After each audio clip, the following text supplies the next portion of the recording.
Gold dust concealed in pen refills, sanitary pads and diapers, melted and molded into suitcase wheels, valves and electronic parts, and gold capsules hidden in the rectums of human carriers. These are the ways this precious metal is smuggled in the country, range from outrageously innovative to downright bizarre.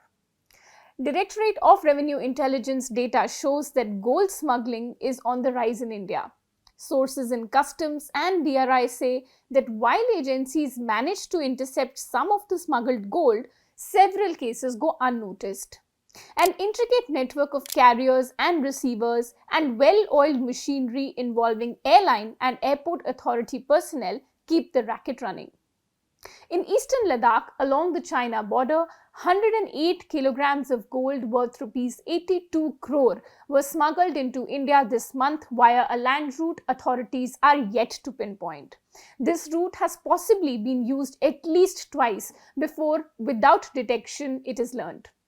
Customs sources said the consignment contained gold bricks of 17 brands that were from Switzerland, Hong Kong, Dubai, and several other European countries. The bricks were collected in China and then smuggled into India through a mountain pass. The DRI is now investigating the case. The gold smuggling industry has undergone a significant shift. Nowadays, gold is rarely smuggled as bricks. Instead, it is chemically treated and turned into dust or paste for smoother transportation. Multiple sources in the DRI and customs told ThePrint that smuggling routes have also evolved.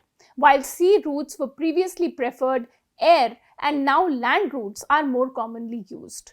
The profile of smugglers has changed too. Instead of economically weak individuals and laborers smuggling gold for a small commission and airfare, foreigners and well-educated people are now recruited to avoid detection. Apart from Hawala transactions, organized syndicates use the proceeds from gold smuggling for fund remittances to families in India. Money is also transferred via digital wallets and cryptocurrency, making the supply chain more complex, layered, and opaque, and thus harder to trace. Experts in the DRI note that the smuggling is no longer just an economic offense. It impacts indirect tax collections, adversely affects direct tax collections, and also feeds into a parallel economy.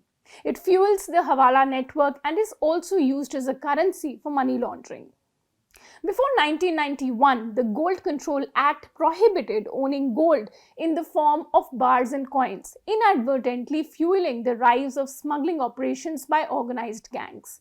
This illicit trade gave birth to Dawood Ibrahim phenomenon and the making of the smugglers of 1970s in Bombay, with syndicates, especially the Mumbai underworld, reaping substantial profits.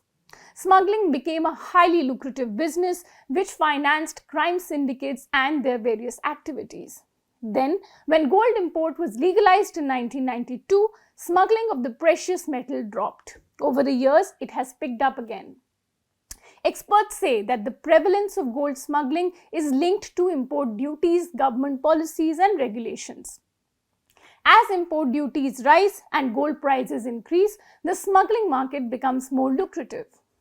S. Abdul Nazar, the director of All India Gem and Jewellery Domestic Council, told ThePrint that currently one has to pay approximately rupees 10 lakh for 1 kg of gold import, which incentivizes illegal transfer of gold clearly, and there are takers for it. He said that if the government can reduce it considerably from a 15% duty to say a 5% plus 3% GST, it will boost demand and de-incentivize gold smuggling. A senior customs officer said that most organized syndicates do not see the law as a deterrent because of challenges in prosecution and limited punishment. He told ThePrint that even if the gold compound is detected, prosecution is difficult. Customs, after investigation, issues a show cause notice. A criminal complaint comes within 6 months after gathering of evidence, and if found guilty, the punishment is only a few years or a fine, which is insufficient to act as a deterrent. Section 135 of the Customs Act deals with this evasion of duty or prohibitions, implying that if a person conceals dutiable or prohibited products, customs can arrest the person. where the market price of the goods exceeds rupees 1 crore or the evasion or attempted evasion of duty exceeds rupees 30 lakhs, the person can be punished with imprisonment extending up to 7 years and a fine. In other cases, the terms of imprisonment may extend up to 3 years or a fine or both. In the case of repeat offenders, imprisonment may extend to 7 years. But how is this gold really smuggled? Who are these carriers? According to custom sources, using foreign nationals and educated people as carriers has become increasingly popular to evade law enforcement agencies. Most often, low-income workers are used as carriers as they do it for a meager commission and sponsored air tickets. That, however, is now changing. A custom source told ThePrint that the agencies focus on people of Indian origin, most often used as carriers for little money. But now, foreigners and well-educated people are more often used. They operate in busy airports such as Bombay, Delhi, where many people from abroad land. These carriers are in regular touch with the Indian counterparts, and in most cases, the carrier and the handler have never met. The former updates their Instagram stories to signal their movements. Upon landing, they post about the final location, which may be a cafe at the airport, allowing the handler to find and collect the consignment. A senior DRI officer also said that although expensive, syndicates now prefer to hire these carriers. This is because the chances of getting caught become far more bleak. In one operation named the Golden Dawn, the DRI managed to bust a network smuggling gold through the Nepal border involving foreign nationals. It resulted in a seizure of 101 kgs of foreign origin gold and 10 people were arrested. According to the officer, airline staffers are another most commonly used intermediary to smuggle gold. He said that what we see in movies like the movie Crew is not far from reality. International smuggling syndicates have used airline crew members as carriers. In May this year, a cabin crew member of Air India Express coming from Muscat was apprehended by DRI at the Kannur airport for allegedly smuggling gold. The woman from Kolkata was found in possession of 960 grams of gold compound that she had concealed inside her rectum. Sources also said that international transit passengers are also commonly used to smuggle gold. Sources said that gold carried by transit passengers is often transferred to a person working at the international airport or to a passenger traveling on a domestic flight who in turn seeks to take the gold out of the airport. But where is this gold concealed and what are the ways in which these carriers get gold? In June this year, Chennai Airport Customs busted a racket run by a YouTuber who rented a shop inside the airport terminal and used his staff for illegally transferring metals. The YouTuber, who was identified as Sabir Ali, had allegedly rented the shop via a third-party agency working for the Airports Authority of India and used his shop as a front for his illegal activities of gold smuggling. According to sources, he employed 7 staffers. Since they had passes issued by the Bureau of Civil Aviation Security, they did not have to go through those extensive checking by security. As part of this module, gold was exchanged in washrooms and subsequently passed over to receivers outside the terminal by the staffers working at the shop. Custom sources said that they suspect that the module smuggled approximately 267 kgs of gold worth rupees 167 crore in just 2 months, and all of this in capsule form concealed in their rectums. A source said that it is extremely difficult to catch these carriers as the gold remains concealed so well.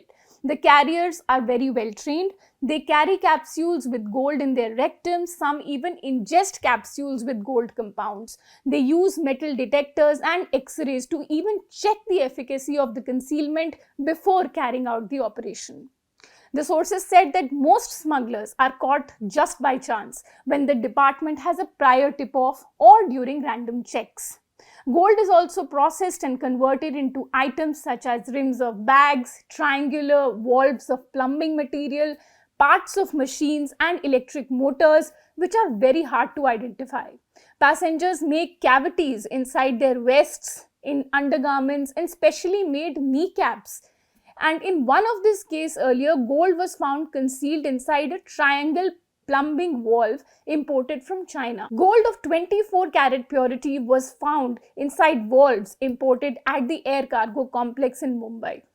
Officials recovered over 61.4 kg of gold worth 32 crores in 1,856 such valves. In May 2022, the DRI again intercepted an import consignment of electric hammers in Bombay, which arrived from Hong Kong. An examination revealed that 16.054 kilograms of gold was concealed in these hammers. In a separate case, DRI intercepted another consignment which at the air cargo was declared to contain drum-type drain cleaning machines. Smugglers had hidden gold in the form of discs in the rotors of these machines. The smuggling of gold also requires a local logistical network. Sources said that gold gets smuggled in a compound paste form, and to process that, a system is required. People who can melt the paste and recover the gold in pure form for domestic sale. Every 1000 gram of paste has nearly about 700 gram of gold, which one can retrieve using a chemical process. The source said that professionals are needed in this supply chain to do this job. While some tap and cultivate international travelers or professional carriers, another group specializes in engaging the various stakeholders, insiders, to help the smugglers cross the customs barrier. The next layer is professionals collecting gold and delivering it to the melting units. Now, these units convert the gold into pure form. They either return the purified gold to the smuggler, or the syndicate is paid in cash, typically sent through Hawala channels. Now we are talking about the changing smuggling routes.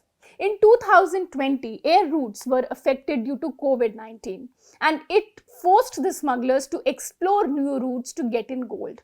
During the pandemic, the northeastern borders of India were used more than ever before, mainly to smuggle gold from Myanmar and Bangladesh, and the land routes took precedence over air routes. According to the DRI Smuggling in India Report 2022-23, land routes accounted for about 52% of the total smuggling cases, distantly followed by air routes at 29%. In smuggling via sea routes, the DRI found that gold smuggling consignments were shifted to different vessels mid-sea before dumping them at separate entries to avoid detection.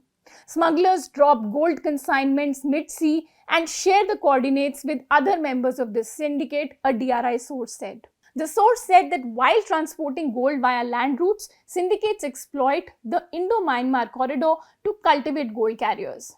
Gold smugglers across the country have established their camps in northeastern states in the guise of genuine trade and are misusing the same, the source said.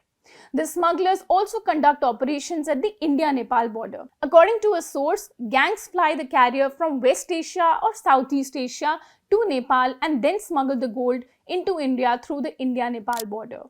The DRI highlighted in its report that most of the gold smuggled into India originates from countries such as the UAE and Myanmar, while Sri Lanka, Bangladesh and China account for cases as well. According to this report, the most common originating point of gold smuggling is the UAE, which accounts for almost 42% of the cases, followed by Myanmar, which is 20%. A World Gold Council report also shows that gold smuggling has shifted away from the sea in favor of air and land routes. But what are the reasons for it? The two key reasons are increasing vigilance across India's 7,517 kilometer coastline and the impact of gold price volatility given to the time delivers seaborne freight to its destination. According to the WGC report, while 40 to 45% of smuggled gold lands in the states of West Bengal, Manipur and Mizoram, the majority of which comes from Bangladesh, Myanmar and China, 30 to 35% of it lands in Kerala, Tamil Nadu, Andhra Pradesh and Telangana from the UAE and Southeast Asia. The rest of India contributes 20 to 30% of the smuggled volume of gold, mainly sourced from the UAE. The report says, and I quote, "The growth of smuggling through northeastern state is due to a combination of liberal trade policies such as the free movement regime and porous borders, which allows for ease of cross-border travel." Now time for some numbers, some data. A DRI report has shown that Maharashtra, Kerala, Tamil Nadu account for 60% of these gold smuggling cases. Now, another crucial point on why these gold smuggling cases are on the rise are how high import duties price rise affects gold smuggling. According to a DRI source, with no domestic production of gold in India and restrictions on imports in the pre-1991 era, gold smuggling has turned into a lucrative business for crime syndicates, including the Mumbai underworld, which we spoke about earlier, which made a lot of profit from this smuggling. During the gold control period between 1960 and 1990, which prohibited Indians from holding gold bars and coins, gold was mainly smuggled into India from West Asia and the Middle East via the sea route and landed in Maharashtra, Gujarat, and parts of southern India. That, however, changed in 1992 when then Finance Minister Manmohan Singh legalized gold imports while imposing a duty of roughly 15% on the value of gold imported. Subsequently, the government reduced duties over the years, and gold smuggling was no more lucrative.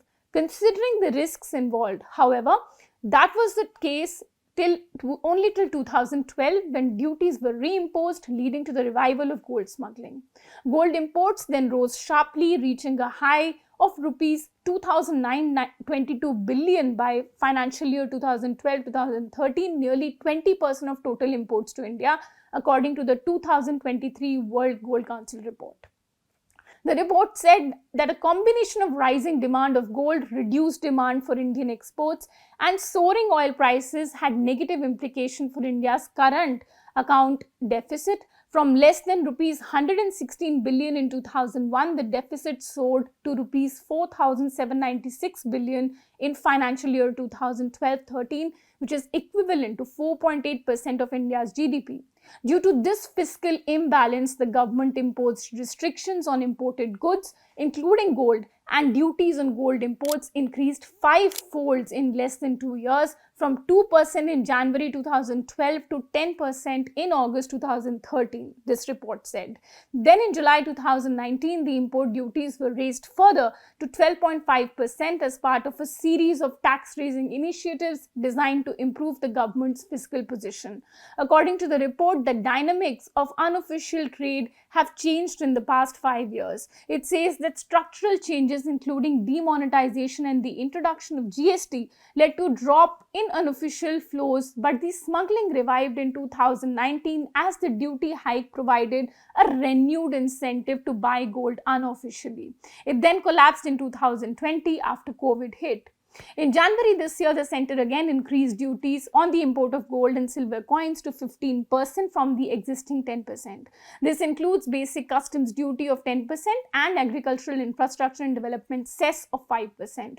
It also increased duty on spent catalysts, which are used to extract precious metals, to 14.35%.